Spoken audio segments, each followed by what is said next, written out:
The HubSpot Meeting Tool has been getting updated frequently, and there's a public beta out now that is going to make scheduling a meeting with you even easier for your prospects or clients. So it's called Add Guests to Meetings via Scheduling Pages. So opt into the beta. If you don't know how to do that, let me know. But there are a couple more steps before you can have this live. So let me show that to you.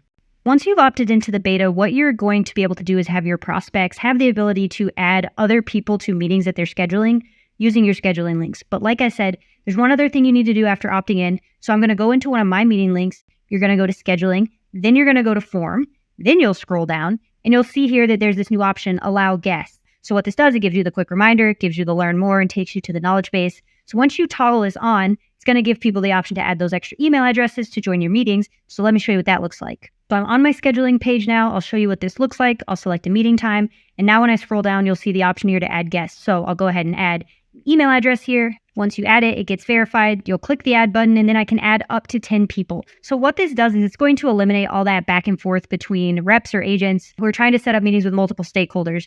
I think we've all been there where someone's like, hey, glad we booked a meeting for Monday. Can you add so-and-so and so-and-so? It's a lot of unnecessary back and forth. Now you can get rid of that with this new beta. If you have any trouble setting it up, let me know. And I'm eager to hear what you think about this.